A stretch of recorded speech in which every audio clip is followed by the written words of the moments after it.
Yo, what's up mga boss? Welcome back sa aking tattoo vlog. At ngayon na lang ulit nakapag-upload ng videos. And shoutout nga pala sa aking naging client. Boss, salamat sa tiwala. Pang third session na namin to.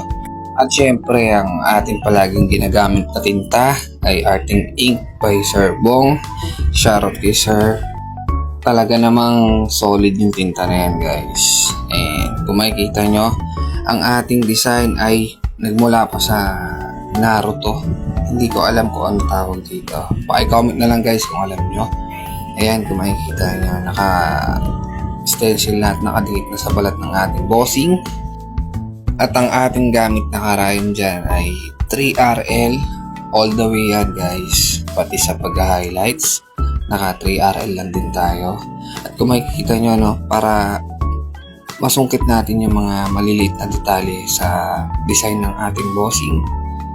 Yan. Kapag ganyan kaliliit yung mga design, no, kailangan natin gamitan din ng maliliit na karayon. So, ngayon, makikita nyo, nagpuputi na tayo at panibagong needle ulit yung gamit natin. Mas gusto ko kasi yung ganyan para sa akin. Para sa akin, ha. Kasi para solid white yung papasok sa balat ng ating mga client, no?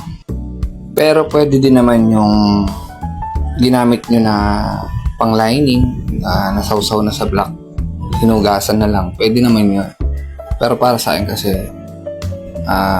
mas gusto ko yung panibagong karayom para solid pa rin yung talim niya, and sa ganun wala siyang halo, pure white lang.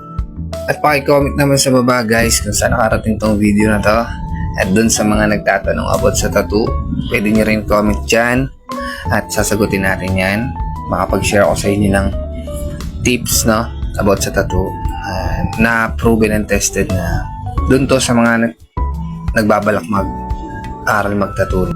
And maraming salamat sa mga sumusuporta sa akin dyan at patuloy na naniniwala, no.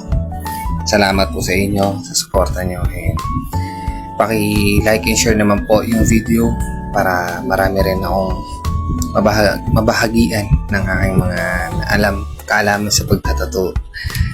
And hindi tayo maging madamot sa ating mga kaalaman. Maraming salamat po. Makikilambing na rin sa inyo mga boss, sa mga hindi pa naka-follow sa aking Facebook account. Guys, paki-follow na lang po ako para updated po kayo sa mga video na i-upload ko. And sa part na to guys, kung makikita nyo, nag-highlights na tayo.